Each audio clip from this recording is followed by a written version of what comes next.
ఒక చిన్న గ్రామంలో రాములు అనే రైతు ఉండేవాడు. ఆ గ్రామంలో అతడు కష్టపడి పొలాలు సాగుచేసి మంచి స్థితిలో ఉండేవాడు. తనకున్న భూములు, ఆస్తులు చూసి దగ్గర బంధువులకే ఈర్ష్య పుట్టింది. బయటకు మామూలుగా మంచివాళ్లా నటించినా లోపల మాత్రం రాములను కిందపడేయాలన్న కోరిక వారిలో పెరిగింది. ఒకసారి పంట బాగా పండింది. రాములింట్లో పండుగ వాతావరణం నెలకొంది. ఆ సంతోషం చూసి అతని అత్తమామలు, మేనమామలు అసహనం పడ్డారు. ఇంకా ఇలాగే ఉంటే మనం వాళ్లకంటే వెనకబడిపోతాం అని అనుకున్నారు. ఆ రాత్రే వారు ఒక చెడ్డ మంత్రగత్తె దగ్గరికి వెళ్లారు. రాములింట్లో సుఖశాంతులు లేకుండా చేయాలని, పంటలు ఎండిపోవాలని, ఆరోగ్యం బాగాలేకపోవాలని వారు కోరుకున్నారు. మంత్రగత్తె ఒక చేతబడి ఇచ్చి, ఇది రాత్రి 12 గంటలకు రాములింటి గుమ్మం దగ్గర పాతిపెట్టండి. అప్పటినుండి ఆ ఇంట్లో దురదృష్టమే నిలుస్తుంది అని చెప్పింది. వారు అలా చేశారు. మరుసటి రోజునుంచే రాములకు అనారోగ్యం మొదలైంది. పొలాల్లో నీరు నిల్వ లేక పంట ఎండిపోయింది. ఇంట్లో తరచూ అన్యాయమైన సంఘటనలు జరగసాగాయి. తలుపులు అర్ధరాత్రి గర్జిస్తూ మూసుకుపోవడం, ఆడపడుచులు మూర్ఛపోవడం, ఆవులు పాలివ్వకపోవడం లాంటి పరిణామాలు జరిగాయి. రాముల భార్య భయపడి గ్రామంలోని ఒక వృద్ధయ్య దగ్గరకు వెళ్లి చెప్పింది. వృద్ధయ్య వెంటనే ఇంటికి వచ్చి చూసి గుమ్మం దగ్గర తవ్వమన్నాడు. తవ్వగా అక్కడ రక్తం తడిసిన నిమ్మకాయలు, గోమయం బొమ్మలు, జుట్టు ముక్కలు బయటపడ్డాయి. వృద్ధయ్య అన్నాడు, ఇది మీ బంధువులే చేసిన చేతబడి. అసూయతో, దురాశతో మీ కుటుంబం కిందపడాలని ఇలా చేశారు. కానీ భయపడకండి, ఇది తొలగించగలం అని. ఆ రాత్రి వృద్ధయ్య మంత్రపుటలు చదివి గుమ్మం దగ్గర యాగం చేసి చేతబడిని కాల్చేశాడు. క్రమంగా రాములు ఆరోగ్యంగా మారాడు. పంటలు తిరిగి పండాయి. కాని చేతబడి చేసిన వాళ్లకే దాని ప్రతిఫలం తగిలింది. ఒకరి పంట నాశనమైంది, మరొకరు రోగంతో పడిపోయారు. చివరికి వారు గ్రామంలో ఎగతాళి పాలయ్యారు. రాము ఇంట్లో చేతబడి బయటపడిన తర్వాత కూడా ఆ ఇంటి భయంకర పరిస్థితులు ఒక్కసారిగా తగ్గలేదు. రాత్రిళ్లు ఇంట్లో అజ్ఞాత శబ్దాలు వినిపించేవి. ఎప్పటికప్పుడు గాలి లేకపోయినా దీపం ఆరిపోవడం, కిటికీలు ఒక్కసారిగా మూసుకుపోవడం, వంటింట్లో పాత్రలు పడిపోవడం లాంటివి జరగసాగాయి. రాములు, అతని భార్య ఇద్దరూ కలవరపడ్డారు. వృద్ధయ్య చేతబడి తొలగించాడుగా, మరి ఇంకా ఈ భయంకర సంఘటనలు ఎందుకు జరుగుతున్నాయి అని వారు ఆశ్చర్యపడ్డారు. ఒకరోజు రాత్రి రాముల భార్య బిడ్డకు పాలిస్తుండగా ఒక్కసారిగా బిడ్డ ముఖం నలుపుగా మారిపోవడం, గట్టిగా ఏడవడం మొదలైంది. ఆమె భయంతో కేకలు వేసింది. రాములు, పొరుగువారు పరిగెత్తుకుంటూ వచ్చారు. కాని వారందరూ చూసింది ఏమిటంటే బిడ్డ సాధారణంగానే ఉన్నాడు. వృద్ధయ్య మళ్లీ వచ్చి చెప్పాడు, చేతబడి మంత్రాన్ని తొలగించినా దాని ప్రభావం ఇంకా మీ ఇంటిని వెంటాడుతోంది. దాన్ని పూర్తిగా శాంతిపరచాలంటే ఆ చేతబడి చేసిన వాళ్లను బయటపెట్టాలి. లేకపోతే మీ కుటుంబాన్ని ఈ దుష్ట శక్తి వెంటాడుతూనే ఉంటుంది. అలా అన్నాక రాముల గుండెల్లో అనుమానం బలంగా పెరిగింది. ఇది ఎవరు చేశారు అని ఆలోచిస్తూ తన దగ్గరి బంధువుల వైపు కన్నేశాడు. అతని మేనమామ గత కొన్ని రోజులుగా పొలాల్లో తిరుగుతూ రాత్రిళ్ల వేళలు ఎక్కడో వెళ్తూ కనిపిస్తున్నాడని గ్రామస్తులు కూడా చెబుతున్నారు. ఆ రాత్రి రాములు, అతని ఇద్దరు స్నేహితులు దాచుకుని చూశారు. నిజంగానే అతని మేనమామ చేతిలో కర్రకట్టెలు, పసుపు, నిమ్మకాయలు, నల్లబట్ట పట్టుకుని రాత్రివేళ ఒక చెట్టు కింద ఏదో చేసుకుంటూ కూర్చున్నాడు. రాములు భయపడి తన స్నేహితులను చూసి అన్నాడు, నిజమే, మన బంధువులే మన జీవితాన్ని పాడు చేస్తున్నారు. ఇది ఆగకపోతే మరింత పెద్ద ప్రమాదం ఎదురవుతుంది. అంతలోనే ఆ చెట్టు దగ్గర గాలి ఊగిపడినట్టుగా ఒక భయంకరమైన శబ్దం వినిపించింది. కాస్త దూరంలో రాముల భార్యతో పాటు చిన్న బిడ్డ కూడా కేకలు వేస్తూ కనిపించారు. వారు అక్కడికి ఎలా వచ్చారో ఎవరికీ అర్థం కాలేదు. రాత్రి నిశ్శబ్దం మధ్యలో ఆ చెట్టు కింద రాముల మేనమామ చేస్తున్న మంత్రయాగం ఘోరంగా కనిపించింది. కర్రల మధ్య నల్లని బట్టలు, రక్తం జారిన నిమ్మకాయలు, కొవ్వొత్తుల వాసన మొత్తం చెడుగాలిలా వ్యాపించింది. రాములు, తన స్నేహితులు భయపడుతూ దాగి చూస్తుండగా ఒక్కసారిగా అక్కడ భయంకరమైన మహిళా రూపం కంటపడింది. ఆ రూపం పొడవాటి జుట్టు వదిలేసి నల్లటి కళ్లతో దారుణంగా నవ్వింది. మేనమామ చేతులు పైకెత్తి, "ఈ కుటుంబాన్ని నాశనం చెయ్యాలి. వాళ్ల పంటలు ఎండిపోవాలి, బిడ్డ బతకకూడదు" అని కేకలు వేస్తూ ఆ రూపానికి నమస్కరిస్తున్నాడు. రాముల గుండె ఉలిక్కిపడింది. తన భార్య, బిడ్డ దూరంలో కేకలు వేస్తూ కనిపించడమే కాక ఒక్కసారిగా వాళ్లు ఆ చెట్టు దగ్గరికి లాక్కుచ్చినట్టు కనిపించారు. అయ్యో! నిజంగా వాళ్లను మంత్రం లాక్కెళ్తుందా అని రాములు భయంతో పరుగెత్తబోతే అతని స్నేహితులు ఆపారు. ఆ సమయంలో ఆ వృద్ధయ్య అక్కడికి చేరుకున్నాడు. చేతిలో తులసి మాల, ఒక పాతర బిందె తీసుకుని గట్టిగా మంత్రాలు జపించసాగాడు. ఆ శబ్దం విన్న వెంటనే ఆ భయంకర రూపం గట్టిగా అరుస్తూ, "నన్ను ఆపలేవు. నేను ఈ ఇంటిని పాడుచేస్తా. వీళ్ల రక్తం తాగుతా" అని కేకలు వేసింది. వృద్ధయ్య తన బిందెలో ఉన్న గంగాజలాన్ని ఆ రూపం మీద చల్లగానే అది గర్జిస్తూ వెనక్కి తగ్గింది. వెంటనే రాముల భార్య, బిడ్డ మాయమైపోయినట్టే కనిపించకుండా పోయారు. రాములు భయంతో వృద్ధయ్యను అడిగాడు, "వాళ్లు ఎక్కడికి పోయారు? నా భార్య, బిడ్డను ఏమైంది?" వృద్ధయ్య గంభీరంగా అన్నాడు. "ఇది నిజం కాదు. నీ కళ్ల ముందున్నది చేతబడి మోసం మాత్రమే. కానీ జాగ్రత్త. నీ మేనమామ చేసిన మంత్రయాగం ఇంకా పూర్తిగా ఆగలేదు. దీన్ని ఆపకపోతే నిజంగానే నీ కుటుంబం ప్రమాదంలో పడుతుంది." అంతలోనే ఆ మేనమామ తాను చేస్తున్న యాగం నుండి ఎర్రని మంటలు లేచేలా చేసి వృద్ధయ్య వైపు విసిరేశాడు. ఆ మంటలు చెట్టు మొత్తాన్ని మింగేశాయి. ఆ చెట్టు మొత్తం ఎర్రటి మంటల్లో తగలబడుతుంటే రాములు గుండెల్లో గుబులు మొదలైంది. మేనమామ కళ్ళు రక్తంలా ఎర్రబడిపోయి భయంకరంగా నవ్వుతూ, "ఇప్పుడెవరూ నన్ను ఆపలేరు.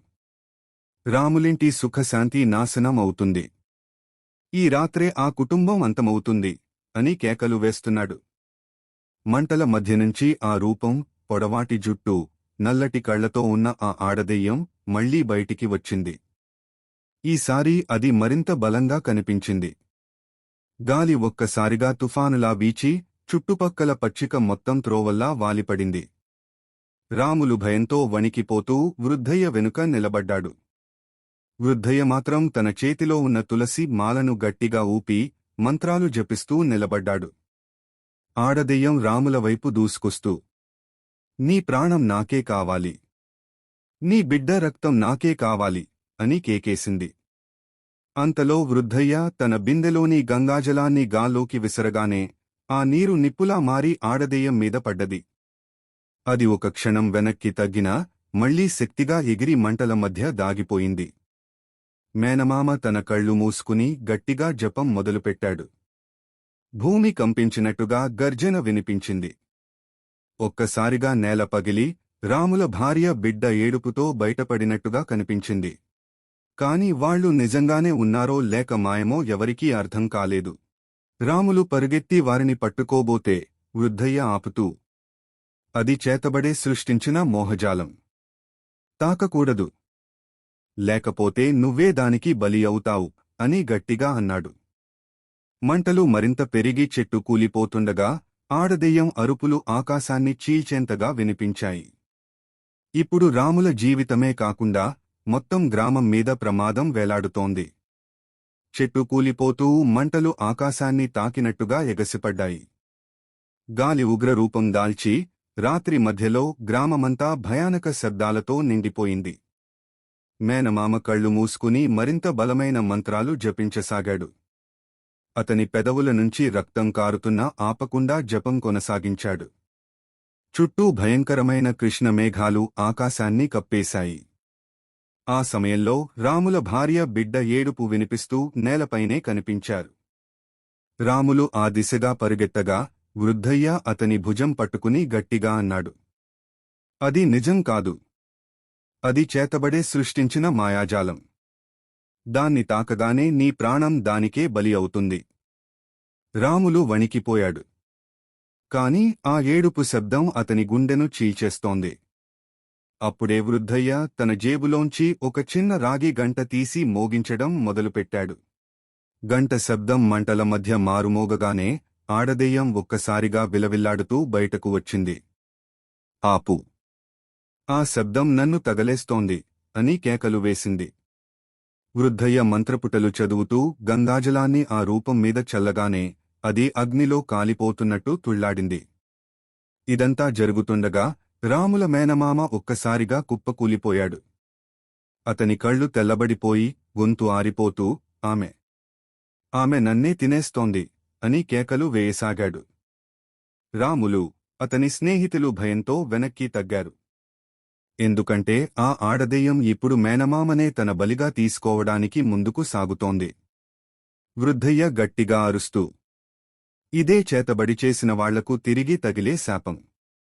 అసూయతో చేసిన పాపం ఇప్పుడు నిన్నే మింగేస్తోంది అని అన్నాడు.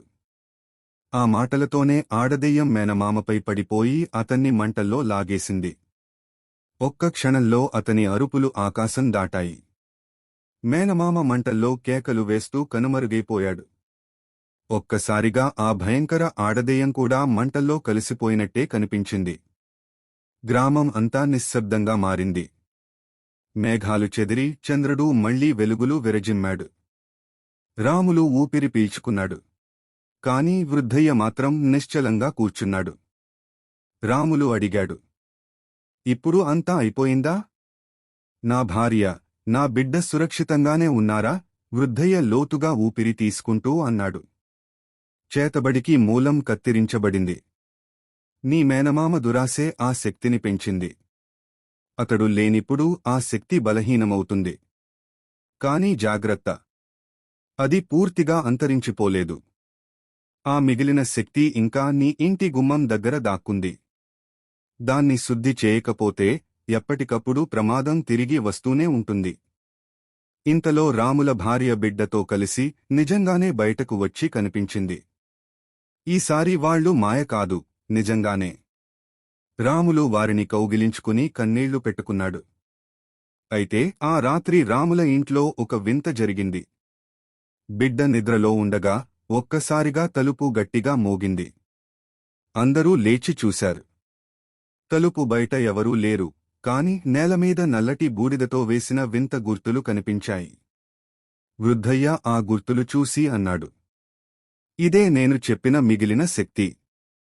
నీ మేనమామ శరీరం కాలిపోయినా అతని ఆత్మ ఇంకా శాంతించలేదు. ఆ అసూయే ఇప్పుడు దెయ్యంలా తిరుగుతుంది. రాముల గుండె మళ్లీ గడగడలాడింది. అంటే ఇంకా ప్రమాదం ముగియలేదా అని అడిగాడు. వృద్ధయ్య గంభీరంగా తల ఊపి, లేదు, అసలైన పరీక్ష ఇంకా ముందుంది అని చెప్పగానే ఇంట్లోని దీపం ఒక్కసారిగా ఆరిపోయింది. చీకటిలో ఒక గట్టిగా నవ్వు శబ్దం వినిపించింది. అది రాముల మేనమామ గొంతే. ఇంట్లో దీపం ఆరిపోగానే ఆ గుర్రుమనే నవ్వు ప్రతి మూలలో మారుమోగింది. రాముల భార్య బిడ్డను బిగిగా పట్టుకుని వణుకుతోంది.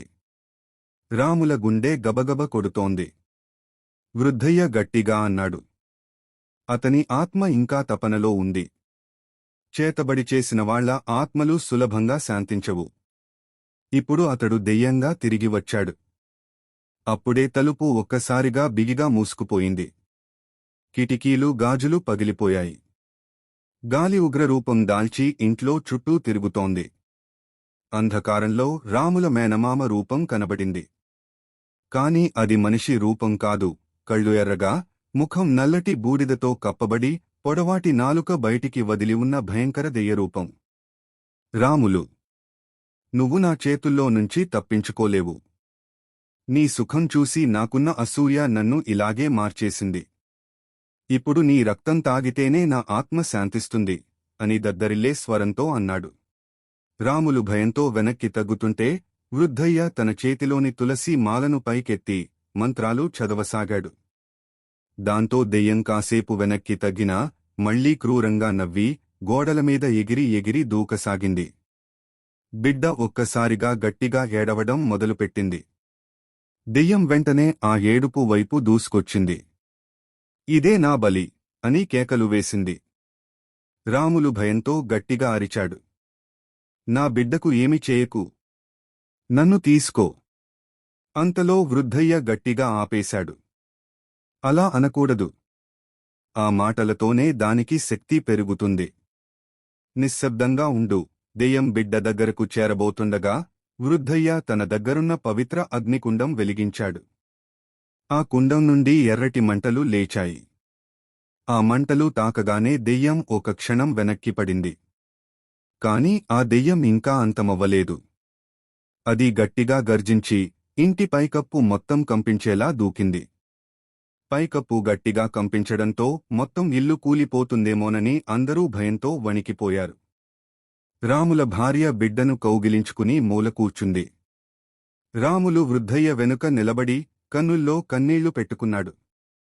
దెయ్యరూపంలో కనిపించిన మేనమామ ఇప్పుడు మరింత భయంకరంగా మారాడు. అతని శరీరం పొడవుగా లాగబడి చేతులు కాళ్లు విపరీతంగా పెద్దవిగా మారి గోడలను చీల్చేలా బలంతో కొడుతున్నాడు. నన్ను ఎవరూ ఆపలేరు. ఈ ఇంట్లో రక్తం కారకపోతే నా శాపం ఆగదు అని అతడు గర్జించాడు. వృద్ధయ్య తన చేతిలోని పవిత్ర అగ్నికుండాన్ని ఎత్తుకుని గట్టిగా మంత్రాలు జపిస్తూ మధ్యలో ఉంచాడు. ఆ మంటల్లోంచి వెలువడిన కాంతి ఇంటి చీకటిని తరిమి దెయ్యాన్ని వెనక్కి నెట్టింది. కాని దెయ్యం ఒక్కసారిగా వింతగా నవ్వి, ఆ అగ్ని శక్తి నన్ను ఆపలేం. నా రక్తమే ఆ అగ్నిని ఆర్పేస్తుంది అని చెప్పి తన శరీరం నుంచి నల్లటి రక్తం చిందిస్తూ అగ్నికుండం మీద చల్లాడు. అప్పుడే ఆ పవిత్ర అగ్ని ఒక్కసారిగా మసకబారింది. ఇంట్లో మళ్లీ చీకటి వ్యాపించింది. రాములు భయంతో వణుకుతూ వృద్ధయ్యను అడిగాడు, ఇప్పుడు మనం ఎలాగూ బయటపడతాం? ఇది ఆగడం లేదే. వృద్ధయ్య గంభీరంగా కన్నులు మూసి అన్నాడు, ఇది సాధారణ దెయ్యం కాదు. అసూయతో దురాశతో పెరిగిన కుటుంబ రక్త సంబంధం కలిసిన దెయ్యం. దీనిని ఆపగల శక్తి నా దగ్గర ఒక్కటే ఉంది. కాని దానికి నేను నా ప్రాణం అర్పించాలి. రాములు కంగారుపడి, అలా చెయ్యొద్దు. నీకేం ప్రమాదం జరగకూడదు అని అరిచాడు. కాని దెయ్యం మరింత బలంగా నవ్వుతూ రాముల భార్య బిడ్డ వైపు దూసుకుస్తోంది. వాళ్ల ప్రాణాలే నా బలి అని దద్దరిల్లే స్వరంతో కేకవేసింది. వృద్ధయ్య తన కళ్ళు మూసుకుని గట్టిగా చివరి మంత్రాన్ని ప్రారంభించాడు. ఆ మంత్రం శబ్దం గాలిలో మారుమోగగానే ఆకాశం కంపించి మెరుపులు పడసాగాయి. ఆకాశం మెరుపులతో గర్జిస్తోంది. వృద్ధయ్య మధ్యలో నిలబడి గట్టిగా మంత్రాలు జపించసాగాడు.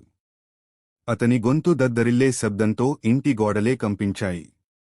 దెయ్యరూపంలో ఉన్న మేనమామ ఒక్కసారిగా వెనక్కి తగ్గి, ఆ మంత్రం నన్ను కాలుస్తోంది. ఆపు అని కేకలు వేశాడు. వృద్ధయ్య మాత్రం ఆగలేదు. చేతిలో ఉన్న తులసి మాలను అగ్నికుండంలో వేసి తన రక్తంతో మంత్రాన్ని కొనసాగించాడు. ఆ అగ్ని ఒక్కసారిగా ఎరుపు నుండి తెల్లని జ్వాలగా మారింది. రాములు భయంతో అడిగాడు, నువ్వు నీ రక్తం ఎందుకు ఇస్తున్నావు? ఇది నీకు ప్రాణాపాయం అవుతుంది కదా. వృద్ధయ్య గంభీరంగా నవ్వుతూ అన్నాడు, ఇలాంటి శక్తులను ఆపాలంటే త్యాగమే మార్గం. నా ప్రాణం పోయినా మీ కుటుంబం బ్రతికితే చాలు. ఇది నా విధి. ఇంతలో దెయ్యం మరింత ఉగ్రరూపం దాల్చి, నీ త్యాగం వృధా అవుతుంది.